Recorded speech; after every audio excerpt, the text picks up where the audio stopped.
Hey guys, I'm going to be going over the Kurdistan opening of oil. Um, I didn't really know what Kurdistan was, so I kind of looked over it. It's apparently like this unofficial province that kind of overlaps four different countries: Iran, Iraq, Turkey, and Syria. So they're not like this official province, but they are semi-autonomous. But they're really involved with a bunch of different conflicts right now. The one is Syria, the war there, and then they're separatists in Turkey that Turkey's fighting right now, and then the ones in Iraq, they're trying to get their independence. So they're involved in a lot of things right now. But the ones in Iraq are the ones I'm mainly going to be talking about. So go ahead and get that started. As you know, Iraq has a lot of oil. It's apparently, according to the article, really cheap to extract, and it's close to a lot of new export terminals. Oil extraction is at a really big high right now over there, and the International Energy Agency, AEA, is saying that their production is supposed to double by 2035. So they're doing really well right now. And big companies like ExxonMobil signed contracts about 3 years ago with Iraq, the central government. The article said they were expecting hiccups, but what they weren't expecting was Kurdistan.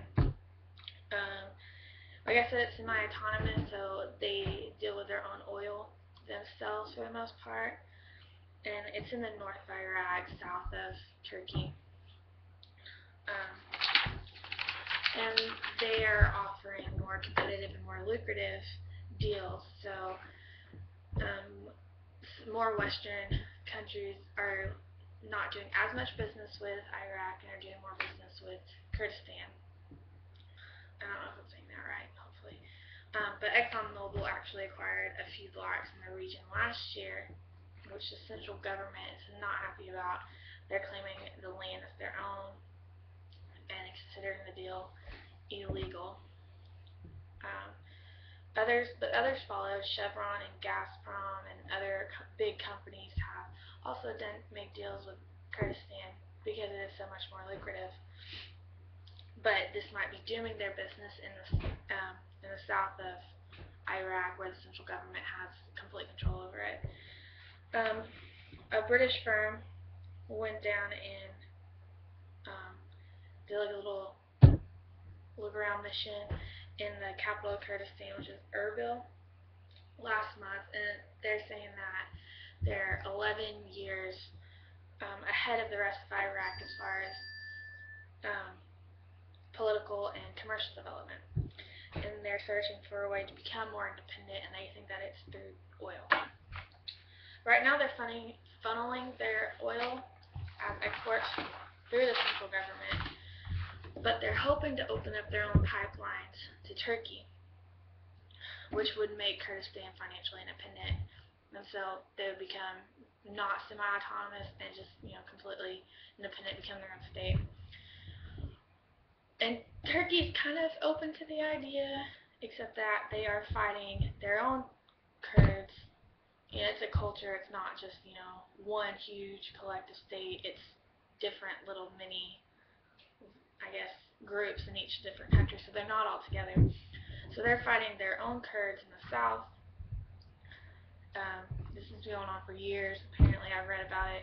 I just read a little bit online. They didn't really say it in an article, but they actually have to shut down that area that they're fighting the Kurd separatists for like 40 years. It's been going on since the 1920s, and it's recently started back up again. But some of the officials in Turkey acknowledge that there's going to most likely be a completely sovereign state of Kurds in Iraq. This doesn't include the Turkish ones. And they're wanting to make this possible state become independent on Turkey. And they also want an alternative to oil from Russia and Iran, especially because Kurdistan is offering such lucrative deals. So, and also the Prime Minister is not happy with Iraq right now, the central government, because of their support for the regime in Syria.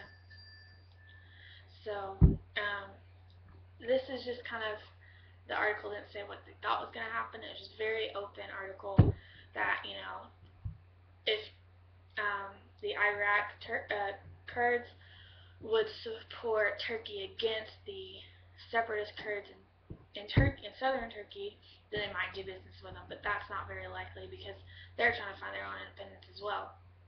And then there's also, well, if Iraq offers better deals to Western companies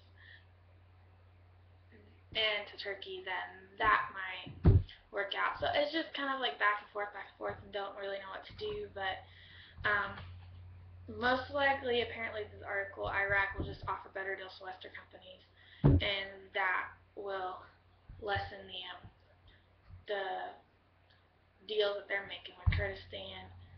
It's just kind of up for grabs. But right now, Asian firms are really taking advantage of it, and they're doing a lot of business with Iraq because they've lost so much business to Kurdistan. So it's just kind of an open article. We don't really know what's going to happen. So there you go.